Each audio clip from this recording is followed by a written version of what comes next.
સ્વાગત છે મિત્રો આપણી યુટ્યુબ ચેનલ નાકુમારીસની અંદર। મિત્રો આજના વિડીયોની અંદર આપણે વાત કરવાના છીએ આરટીઈ કે રાઇટ ટુ એજ્યુકેશન।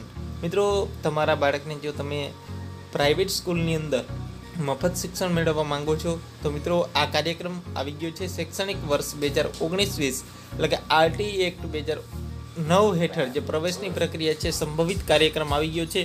તો વિગતવાર માહિતી મેળવીએ એના પહેલાં મિત્રો અમારી ચેનલને હજુ સુધી તમે સબસ્ક્રાઈબ ન કરેલી હોય તો તેને સબસ્ક્રાઈબ કરશો અને બાજુમાં આવતા બેલ આઇકોન પર ક્લિક કરશો। અમે કોઈ બી વિડીયો અપલોડ કરશું તમને તેની નોટિફિકેશન છે સૌથી પહેલાં મળતી રહેશે। મિત્રો વાત કરીએ તો વેબ પોર્ટલ ઉપર નીતિ જે ખાનગી પ્રાથમિક શાળાનો ડેટા અપલોડ કરવાની જે કામગીરી છે તારીખ 18/3/2019 લઈ અને 22/3/2019 સુધી રહેશે અને જિલ્લા કક્ષાની રહેશે। એટલે કે જે વેબ પોર્ટલ ઉપર છે બિન અનુદાનિત ખાનગી અને પ્રાથમિક શાળાઓ છે એ લોકો કામગીરી કરશે। એ તારીખ છે મિત્રો એ 18/3 થી 22/3 સુધી છે એ લોકો કામગીરી કરશે। આપણે આમાં કંઈ કરવાનું રહેતું નહીં, જિલ્લા કક્ષા માટેનો કાર્યક્રમ છે। એના પછી મિત્રો આરટીઈ પ્રવેશની જાહેરાત આપવાની કામગીરી છે એ 25/3/2019 રોજ થશે, એ રાજ્ય કક્ષાએથી થશે। એમાં પણ આપણે કંઈ કરવાનું રહેતું નથી। રિસીવિંગ સેન્ટરની કર્મચારીઓની તાલીમ અને જૂન કક્ષાએ ફાળવણી એટલે એ 27/3/2019 થી 2/4/2019 સુધી રહેશે। અમદાવાદ, વડોદરા, સુરત, રાજકોટ ઝોન ખાતે રહેશે। પછી ઓનલાઈન ફોર્મ અહીંથી હવે આપણી તારીખો ચાલુ થાય છે મિત્રો, ખાસ અહીંયા વાલીઓએ ધ્યાન દેવું અહીંથી નહીં। હવે મિત્રો અહીંથી શું થશે કે જે ઓનલાઈન ફોર્મ ભરવાના ડોક્યુમેન્ટ એકઠા કરવાના વાલીને આપેલો સમયગાળો છે એ ક્યાંથી કેનો રહેશે?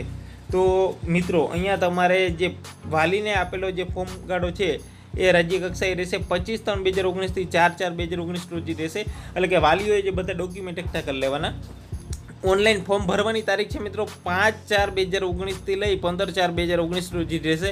એટલે ખાલી મિત્રો તમને 10 દિવસ ફોર્મ ભરવાના આપ્યા છે, એટલે ખાસ 10 દિવસની અંદર બધા મિત્રો છે ફોર્મ ભરી દે। આરટીઈની અંદર ઓનલાઈન ભરેલ ફોર્મની પ્રિન્ટ કોપી એ ડોક્યુમેન્ટ સાથે રિસીવિંગ સેન્ટર પર જમા કરાવવાની તારીખ છે 5/4/2019 થી 16/4/2019 રહેશે।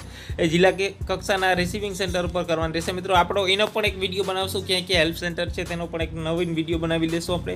રિસીવિંગ સેન્ટર દ્વારા સ્વીકારેલી ઓફલાઈન પ્રવેશ ફોર્મની જે ઓનલાઈન સબમિટ કરવાની તારીખ છે એ 5/4/2019 થી 18/4/2019 સુધી છે જિલ્લા કક્ષાના રિસીવિંગ સેન્ટર પર છે સબમિટ કરાવવાની રહેશે। પછી ડીઈઓ એટલે કે ડીપીઈઓ દ્વારા છે પ્રવેશ ફોર્મની એપ્રુવલ કરવાની તારીખ છે 5/4/2019 થી 20/4/2019 રહેશે જિલ્લા કક્ષાએથી। આરટીઈ હેઠળ પ્રવેશનો પ્રથમ રાઉન્ડ છે મિત્રો 25/4/2019 રાજ્ય કક્ષાએથી બહાર પડશે અને પ્રવેશ માટે ફાળવણી શાળા ખાતે રૂબરૂ જઈને ડોક્યુમેન્ટ જમા કરવાની તારીખ છે 1/5/2019 એટલે કે શાળા અને જિલ્લા કક્ષાએથી આ કાર્યક્રમ રજૂ થશે। તો મિત્રો આ પ્રમાણે છે એ શેડ્યુલ બનેલું છે। તો શૈક્ષણિક વર્ષ 2019માં આરટીઈ પ્રમાણનો જે આ કાર્યક્રમ આવી ગયો છે। તો આ વિડીયોને તમારા દરેક મિત્રો સુધી શેર કરો, લાઈક કરો, ચેનલને સબસ્ક્રાઈબ કરો।